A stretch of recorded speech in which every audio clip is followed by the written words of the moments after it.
जी दीदी बताइए, निमाड़ा का नाम आप गुजरात में रोशन कर रही है, क्या कहेंगी इसको लेकर? क्या जर्नी है आपकी? मेरी जर्नी ये रही है कि मैं पिछले लगभग 15 सालों से कला के क्षेत्र में काम कर रही हूँ, खंडवा शहर में। और मेरे कला गुरु बैजनाथ सराफ वशिष्ठ सर हैं, उन्हीं के गाइडेंस में मैं 15 सालों से काम कर रही हूँ। लगभग उन्हीं के कहने पर मैंने ऐसे बहुत सारे अलग-अलग मीडियम्स पर काम किया है। अचानक मैं बहुत अच्छे डिज़ाइन्स पर जब काम करती थी, तो सर हमेशा मुझसे कहा करते थे कि, "तेरी डिज़ाइनिंग बहुत अच्छी है, तेरी डिज़ाइनिंग बहुत अच्छी है, इसके लिए कुछ आगे स्कोप देखते हैं।" तो सर के ही एक फ्रेंड हैं सूरत में, उन्हीं के थ्रू सर ने कुछ कॉन्टैक्ट निकाला और वहाँ से बात की, तो मुझे एक छोटे से कॉन्टैक्ट से ऐसा पता चला कि यदि मैं कोई डिज़ाइन बना रही हूँ और वो डिज़ाइन मैंने ऐसे ही उनके कहने पर ऐसे ही भेजी कि भेजने में क्या जाता है, यदि भेज देते हैं, यदि कुछ वहाँ से पॉज़िटिव होता है, तो मेरे लिए एक बहुत अच्छी अपॉर्च्युनिटी रहेगी। तो मैंने एक डिज़ाइन बनाई और सूरत में एक ब्लैक एंड व्हाइट और एक कलरफुल 2 डिज़ाइन्स मैंने वहाँ पर भेजे और वहाँ का जो साड़ियों का ग्रुप है, सूरत में प्रगति ग्रुप, वहां पर मैंने अपना डिजाइन भेजा और वो डिजाइन वहां से सिलेक्ट हुआ और मेरा डिजाइन सिलेक्ट होने के बाद वहां से मुझे उनकी तरफ से उसका कैश भी आया, अमाउंट भी आया और वो डिजाइन मेरी कई साड़ियों पर प्रिंट हुई और पता नहीं कितने शहरों में आज मेरी डिजाइन बनकर साड़ियों के रूप में काफी सारी लेडीज और वुमेन्स उसे वियर कर रहे हैं। तो ये मेरे लिए खंडवा शहर में रहने के बाद एक बहुत बड़ी अपॉर्चुनिटी रही और अपॉर्चुनिटी मुझे गुरुजी की वजह से ही मिली, क्योंकि कई बार हम ऐसे ही बहुत चीजें बना लेते हैं लेकिन हमें नहीं पता रहता है कि हमारी छोटी-सी बनी हुई चीज़ का भी हमें बहुत अच्छा आगे फ्यूचर में रिस्पॉन्स मिल सकता है। तो एक छोटी-सी डिज़ाइन ने मुझे एक बहुत बड़ी अपॉर्च्युनिटी दिलाई। पैसा तो अपनी जगह है, लेकिन एक डिज़ाइन बनी हुई हाथ की डिज़ाइन साड़ियों पर प्रिंट हुई, वो मेरे लिए एक बहुत ही अच्छा प्लेटफ़ॉर्म रहा। दीदी ये जो ग्रुप है ये किन लोगों के लिए काम करता है? कितनी साड़ी बनाता है, तो बताएँगे? आप सभी लोग वैसे भी जानते हैं सूरत क्लॉथ्स के लिए, टेक्सटाइल के लिए फेमस है। ऐसे ही ये ग्रुप था प्रगति ग्रुप और इसी में ही मैंने अपनी साड़ी भेजी थी और ये डिफरेंट साड़ियों के मटेरियल पर काम करते हैं, कॉटन है, जॉर्जेट है। तो ऐसे ही कॉटन साड़ीज के पल्लू पर मेरा डिजाइन प्रिंट हुआ है।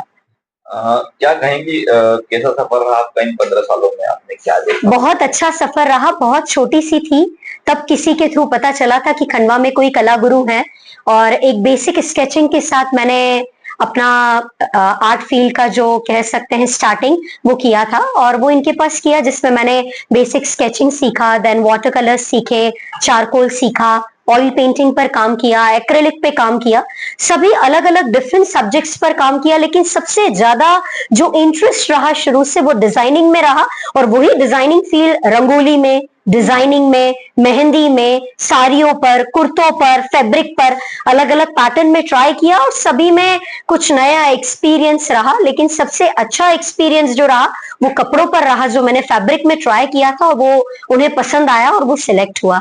तो it was a wonderful journey of 15 years. और भी मैंने आर्ट्स के अलावा भी आकाशवाणी में भी लगभग 9 से 10 बार इंटरव्यूज वहां पर दिए हैं। उसके अलावा मैंने एंकरिंग में भी अपना बहुत अच्छा प्रोफेशनल लेवल पर मैंने बहुत सारे शोज में एंकरिंग भी करी है।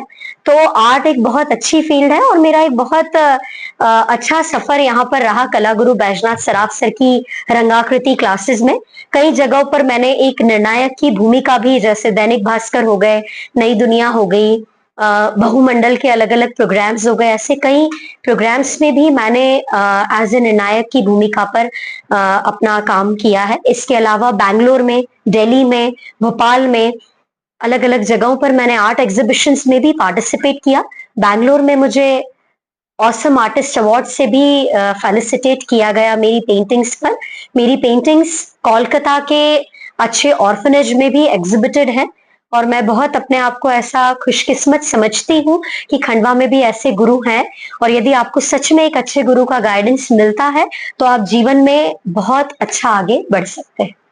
फॉरेन कंट्रीज भी आपकी चीजें खरीदने लगी, क्या कहेंगे इसको लेकर? फॉरेन कंट्रीज में भी अपना मैंने बहुत सा मटेरियल सेल आउट किया है। वो इस डिजाइनिंग से थोड़ा सा अलग मटेरियल है, पेंटिंग्स का पार्ट नहीं है, लेकिन आप सभी लोग जानते होंगे सिरेमिक वर्क भी एक टाइप का आर्ट वर्क होता है, जिसमें मैंने पूजा की थालियां हैं, छोटे-छोटे से कलश हैं, शुभ लाभ है, स्वस्तिक है, तोरण है, ये सारा सिरेमिक आर्ट वर्क भी मैंने बहुत बेसिक लेवल से ऐसे ही छोटी-छोटी कटोरियों पर बनाना शुरू किया था। मुझे नहीं पता था कि मेरा क्राफ्ट वर्क भी इतना पसंद किया जाएगा और मेरा art and craft work international level तक भी बहुत लोगों ने पसंद किया और मुझे इसका बहुत अच्छा आउटपुट भी मिला है। कहाँ-कहाँ आपके जो टॉपर के काम हैं, जा चुके हैं जिसके नाम पे? अमेरिका में मैंने अपना वर्क शेयर किया है। खंडवा के ही कुछ लोग हैं, उन्हीं को बहुत वर्क पसंद आया था, तो वो मेरे से एक्स्ट्रा में सारी चीज़ें बनवा कर और अमेरिका लेकर गए थे। दिल्ली तक में भी मैंने अपना वर्क बहुत अच्छे से सेल आउट किया है। दिल्ली में भी मुझे इस चीज़ का बहुत अच्छा रिस्पॉन्स मिला है और मैं आगे भी ऐसा कुछ करती रहूँगी जिससे कि अपना खंडवा का जो आर्ट है, आगे जाकर भी मैं सेल आउट कर पाऊँ।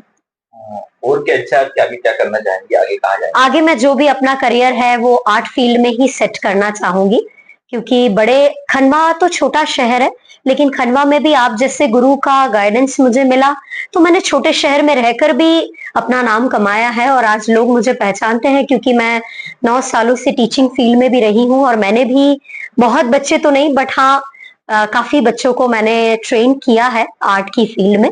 आगे भी मेरी इच्छा है कि मैं बड़े शहरों में और नया काम आर्ट की फील्ड में सीखूं। जैसे यहाँ तो मैंने बहुत चीजें सीखी है लेकिन डेफिनेटली आगे भी इच्छा है कि कुछ बड़े शहरों में और भी डिफरेंट टाइप का आर्ट फॉर्म्स मैं सीखूं और आगे शहर में जाकर भी मैं अपना नाम और आर्ट फील्ड में कमा सकूं, ऐसी इच्छा है मेरी। अपना परिचय दे दें। मेरा नाम है आकृति अत्रे।